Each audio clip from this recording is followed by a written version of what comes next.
Assalamualaikum warahmatullahi wabarakatuh. Alhamdulillah wa syukranillah, amma ba'du. Alhamdulillah kita bertemu kembali di YouTube ini, channel ini. Pertama-tama marilah kita bersyukur kepada Allah Subhanahu wa taala yang mana telah memberikan kita sehat selalu dan nikmat yang tidak bisa kita hitung. Yang kedua, sholatan wassalaman ila habibina Muhammad sallallahu alaihi wasallam yang telah membawa manusia dari zaman jahiliyah hingga zaman seperti sekarang ini. Baik, di sini saya Muhammad Aziz Syukrillah dari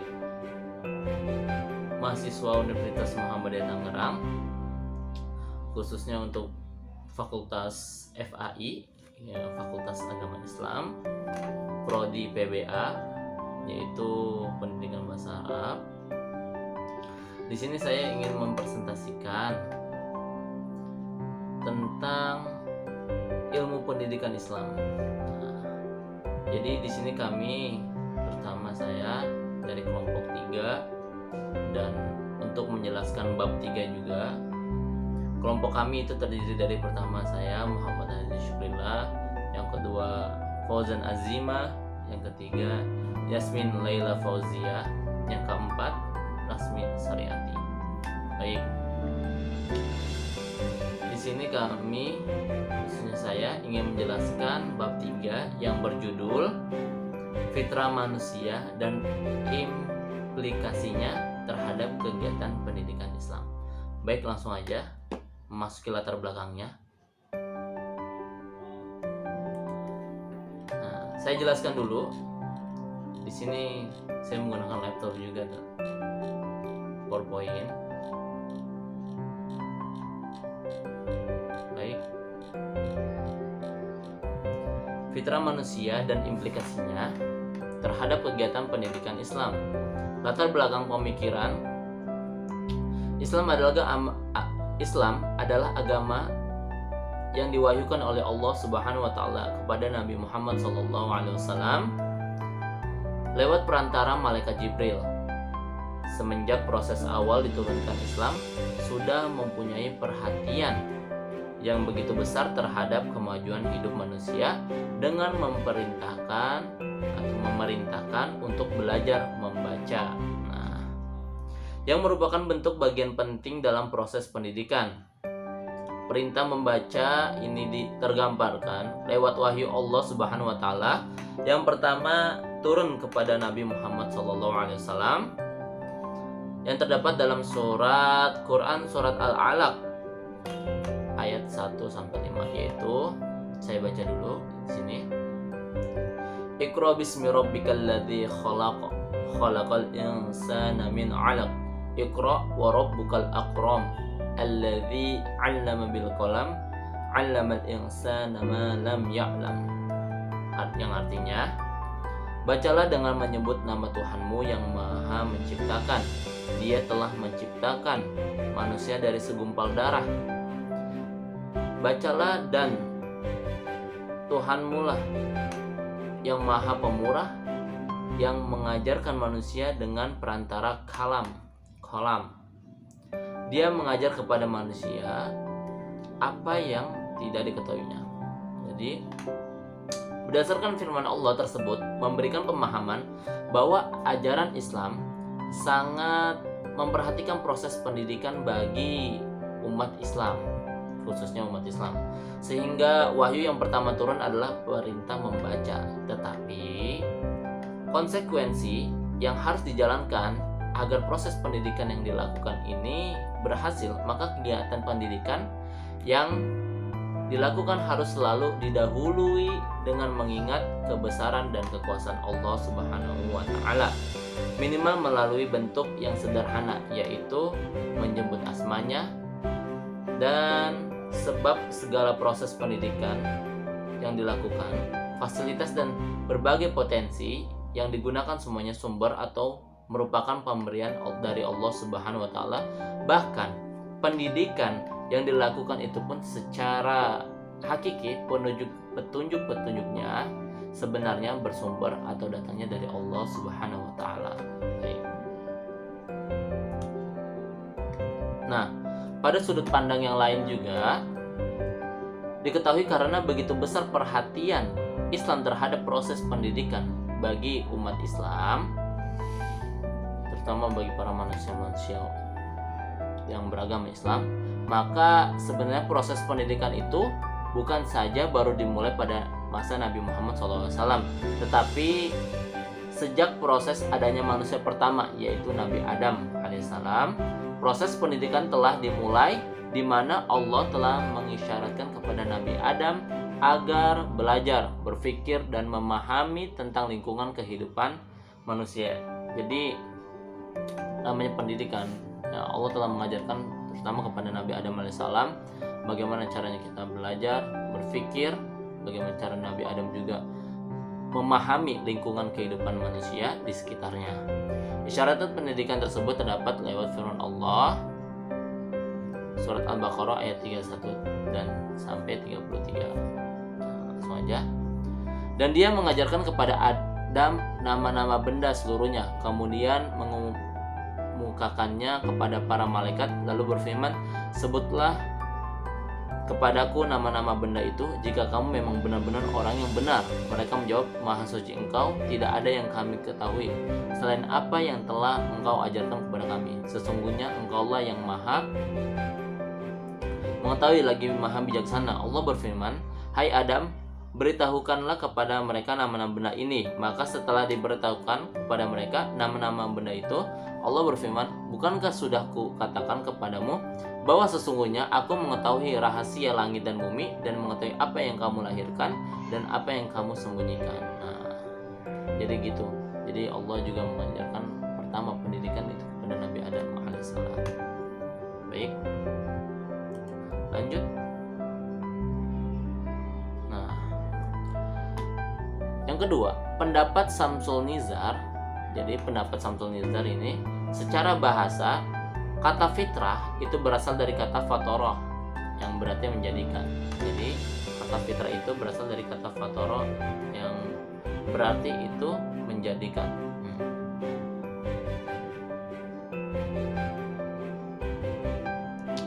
Kata tersebut berasal dari akar kata al-fatir yang berarti belahan atau pecahan.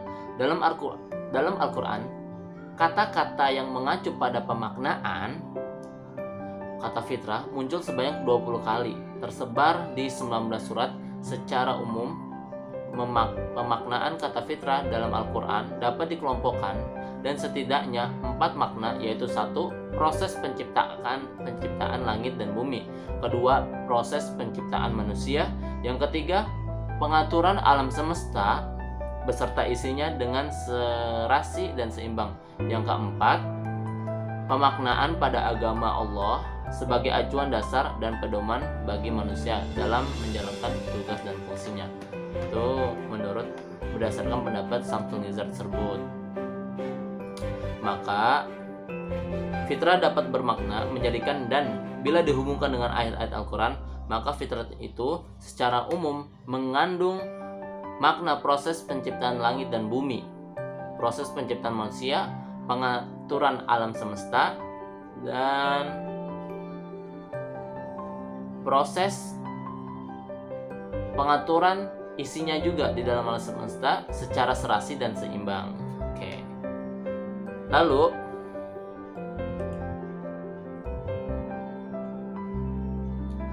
bentuk-bentuk fitrah menurut Muhaimin DKK dan lain-lainnya nih, dan kawan-kawannya nih. Jadi menurut Muhaimin ini fitrah itu ada 14 fitrah terhadap manusia. Apa saja saya baca dan saya jelaskan. Fitrah yang pertama adalah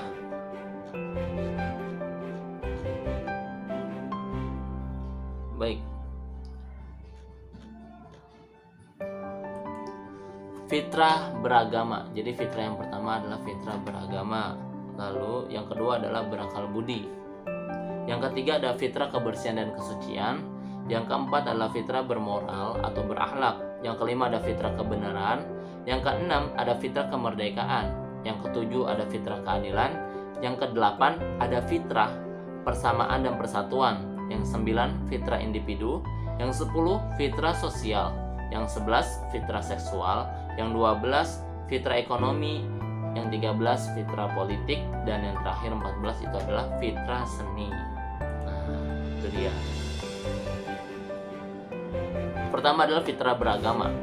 Jadi fitrah beragama adalah merupakan potensi bawaan yang mendorong manusia untuk selalu pasrah. Nah, tunduk dan patuh kepada Tuhan yang menguasai dan mengatur segala aspek-aspek di muka bumi ini. Dan fitrah ini merupakan sentral yang mengarahkan dan mengontrol perkembangan fitrah-fitrah lainnya. Jadi fitrah agama ini adalah fitrah yang paling atas, karena beranggapan fitrah ini adalah karena Allah yang udah mengatur semuanya di kehidupan ini, di aspek-aspek kehidupan manusia. Jadi dia paling atas. Yang kedua, di urutan kedua ada fitrah berakal budi. Fitrah ini merupakan potensi bawaan yang mendorong manusia untuk berpikir dan berzikir dan memahami tanda-tanda keagungan Tuhan yang ada di dalam semesta, berkreasi dan berbudaya, serta memahami persoalan-persoalan dan tentang hidup serta berusaha memecahkannya. Jadi fitrah berakal budi, fitrah yang berakal dengan akal yang baik, positif, dan selalu berzikir kepada Allah, mengingat kebaikan-kebaikan. Lalu yang ketiga, fitrah kebersihan dan kesucian. Fitrah ini mendorong manusia untuk selalu berkomitmen terhadap kebersihan dan kesucian diri, serta lingkungannya. Karena terdapat, kalau tidak salah di hadis, an-nazafatu minal iman. Nah, kebersihan itu sebagian dari iman. Jadi umat yang beragama Islam, yang beriman, yang mengaku memang dia beragama Islam dan mempunyai iman, dia harus menjaga yang namanya kebersihan dia, kebersihan dirinya, kebersihan lingkungannya, kebersihan sekitarnya. Karena an-nazafatu minal iman, kebersihan itu sebagian dari iman. Lalu yang keempat, ada fitrah bermoral atau berakhlak. Fitrah ini mendorong manusia untuk komitmen terhadap norma-norma atau nilai-nilai dan aturan yang berlaku. Jadi fitrah bermoral atau berakhlak. Jadi kita harus mempunyai akhlak. Percuma kalau misalnya kita pintar, percuma kalau kita cerdas, tapi akhlak kita minim dan kita selalu melanggar aturan-aturan atau norma-norma, yaitu bukan fitrah namanya, itu keluar dari fitrah manusia. Yang kelima, fitrah kebenaran. Fitrah ini mendorong manusia untuk selalu mencari dan mencapai kebenaran. Nah, fitrah kebenaran, qulil haqqa walau kana murran, katakanlah yang pahit walaupun itu benar. Jadi kebenaran ini menunjukkan kepada kejujuran juga. Jadi kalau misal melenceng dari fitrah ini, berarti dia keluar dari fitrah tersebut. Keenam, ada fitrah kemerdekaan. Fitrah ini mendorong manusia untuk bersikap bebas merdeka, tidak terbelenggu dan tidak mau diperbudak oleh sesuatu yang lain kecuali oleh keinginannya sendiri dan kecintaannya kepada kebaikan. Nah, itu yang keenam. Yang ketujuh, ada fitrah keadilan. Fitrah ini mendorong manusia untuk berusaha menegakkan keadilan di muka bumi ini. Nah, jadi yang ketujuh ini fitrah keadilan. Keadilan seperti di Pancasila kita. Yang kelima, keadilan bagi seluruh rakyat Indonesia. Nah, jadi harus adil. Keadilan dan adil itu beda. Adil belum tentu dalam keadilan, tapi keadilan udah pasti adil. Seperti itu. Yang 8, fitrah persamaan dan persatuan. Nah, fitrah ini mendorong manusia untuk mewujudkan persamaan hak serta menentang diskriminasi ras, etnik, bahasa dan sebagainya, dan berusaha menjalin kesatuan dan persatuan di muka bumi. Jadi seperti Bhinneka Tunggal Ika, berbeda-beda bahasa, berbeda-beda suku, tapi tetap satu. Jadi kita nggak memandang warna kulit, mau dia hitam, biru, merah kulitnya, kita tidak boleh memandang seperti itu atau membeda-bedakan ras. Ada apalagi yang terdengar sekarang kan rasis seperti itu. Nah, itu tidak boleh. Semuanya sama di mata Allah Subhanahu wa taala. Kita tuh sama. Mau yang kaya, mau yang miskin, semuanya sama, tidak ada perbedaan. Lalu yang ke-9, fitrah individu. Fitrah ini mendorong manusia bersikap mandiri, bertanggung jawab atas segala tindakan yang dilakukan. mempertahankan harga diri dan kehormatannya, serta menjaga keselamatan diri dan hartanya. Nah, fitrah individu ini ya untuk diri kita sendiri. Jadi siskamling untuk diri kita sendiri, menjaga diri kita sendiri dan mempertahankan harga diri kita sendiri kayak gitu. 10 ada fitrah sosial. Fitrah ini mendorong manusia untuk hidup bersama, bekerja sama, bergotong royong, saling membantu dan sebagainya. Nah, fitrah sosial ini termasuk fitrah manusia juga, karena manusia itu manusia yang bersosialisasi. Percuma kita bertetanggaan tapi nggak pernah negur kan, nah itu nggak boleh lah kayak gitu. Jadi harus saling sapa menyapa, tolong menolong, paham ya? Jadi bertemu orang lain ya kita menyapa, yang berdiri menyapa sama yang duduk, yang di jalan juga menyapa sama yang di samping jalan kayak gitu. Sapa karena kita juga saling bersilaturahmi juga, memperpanjang rezeki dan memperpanjang umur juga, saling menyapa dan bergotong royong satu sama lain. Yang ke-11 ada fitrah seksual. Fitrah ini mendorong seseorang untuk mengembangkan keturunan, berkembang biak ya, melanjutkan keturunan dan mewariskan tugas-tugas kepada generasi penerusnya. Nah, ini fitrah seksual. Insya Allah paham semuanya apa itu fitrah seksual ya. Membuat keturunan, mewarisi keturunan-keturunan atau berkembang biak lah ya. 12 fitrah ekonomi. Nah, fitrah ini mendorong manusia untuk memenuhi kebutuhan hidupnya melalui aktivitas ekonomi. Nah, seperti itulah ekonomi, fitrah ekonomi. Yang 13 fitrah politik. Fitrah ini mendorong manusia berusaha menyusun sesuatu kekuasaan dan institusi yang mampu melindungi kepentingan bersama. Jadi fitrah politik ini ya kita berpolitik tapi dalam naungan agama juga, biar tidak ada yang namanya kebohongan, korupsi seperti itu, atau tajam ke bawah tumpul ke atas. Nah, seperti itu semuanya harus adil, apalagi yang dipimpin dalam organisasi tersebut yang dipimpin menjadi ketua atau ketua DPR lah, ketua MPR, presiden itu harus adil karena bertanggung jawabnya itu sangat besar di akhirat. Contohnya misalnya kita udah dipilih menjadi presiden atau apapun itu, ternyata di kota atau warga kita ada yang kelaparan, nah itu tanggung jawab kita juga sebagai pemimpin. Atau ada yang ketidakadilan, ya itu tanggung jawab kita juga. Wallahu a'lam bishawab. Yang terakhir, fitrah seni. Fitrah ini mendorong manusia untuk menghargai seni dalam kehidupan. Nah, jadi kehidupan ini juga harus punya seninya gitu, karena dengan seni kehidupan jadi indah, dengan agama kehidupan jadi bertujuan kayak gitu. Jadi saling menghargai juga dan mempunyai seni yang indah dalam kehidupan. Lanjutnya, berdasarkan pendapat Muhammad DKK yang tadi memberikan pemahaman bahwa fitrah manusia mencakup banyak, di mana di antara fitrah terpenting dari fitrah manusia meliputi tadi yang beragama sampai ke 14 yang tadi. Nah, agama ini kembali lagi paling atas, menaungi semuanya. Oke, selanjutnya aspek-aspek psikologis fitrah menurut Muhammad Arifin. Tadi Muhammad, sekarang Arifin. Satu adalah fitrah adalah faktor kemampuan dasar perkembangan manusia yang terbawa sejak lahir. Jadi dari lahir ya kita sudah tercatat kan, Allah telah mencatat mau jodoh apapun itu, kematian apapun itu udah Allah catat 50.000 tahun sebelum terciptanya manusia. Itu fitrah-fitrahnya, takdirnya semua Allah udah mencatatnya. Yang kedua, potensi dasar itu perkembangan secara menyeluruh, integral, yang menggerakkan seluruh aspek-aspeknya dan secara mekanistik satu sama lain saling mempengaruhi. Ya, mempengaruhi seperti lingkungan juga mempengaruhi kita, teman juga mempengaruhi, semuanya mempengaruhi dan saling membantu dan saling kalau bisa mempengaruhi dalam kebaikan ya. Yang ketiga, aspek-aspek fitrah merupakan komponen dasar yang bersifat dinamis. Lalu yang keempat, komponen dasar meliputi bakat, insting nafsu, dan dorongan-dorongan karakter, hereditas atau keturunan dan intuisi.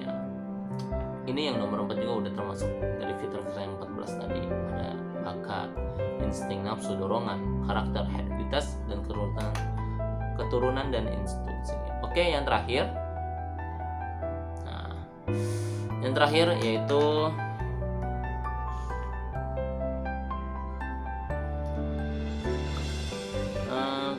kaitan fitrah manusia terhadap pendidikan Islam. Nah, di sini secara Islam adalah manusia tumbuh dan berkembang dalam kehidupan yang dimulai sejak dalam kandungan hingga meninggal, tentu mengalami proses tahapan demi tahapan. Nah, jadi ya seperti yang tadi saya sudah jelaskan, kita sebelum lahir di dunia ini kan Allah telah mencatat 50.000 tahun sebelum terciptanya manusia. Khalaik makhluk ini sebelum terciptanya Allah telah mencatat semuanya. Jadi nanti dari bayi sampai kita meninggal itu Allah sudah mencatat semuanya. Kan tahapan-tahapan manusia kan ada dari bayi dulu, balita, kanak-kanak, terus beranjak dewasa, pubertas, remaja, dewasa, dan lanjut usia. Lalu, memang Allah telah membekali manusia dengan sebagai fitrah atas kemampuan, tetapi bukan menjadi jaminan keberadaan kemampuan tersebut serta-merta langsung menjadikan manusia sebagai manusia yang berkualitas dalam menjalankan aktivitas kehidupannya. Jadi Allah memberikan fitrah ini dan kita menuju kesempurnaan juga step by step. Ya, enggak langsung zrut. Contohnya sekarang alat elektronik, HP, dulu dari Android yang kotak tebal gitu sampai contoh yang Nokia kan, Android yang tebal sampai kayak HT gitu, gede banget kan, sampai sekarang yang tipis itu menuju kesempurnaan. Nah, manusia juga menuju kesempurnaan itu step by step, nggak langsung begitu saja seperti itu. Oke, baik, mungkin ini dari saya Muhammad Adi Syukurillah. Apabila ada kekurangan, perkataan-perkataan yang salah dan yang tidak baik itu dari saya khususnya, dan apabila ada yang baik itu semua dari Allah Subhanahu wa taala. Billahi taufiq wal hidayah. Wassalamualaikum warahmatullahi wabarakatuh.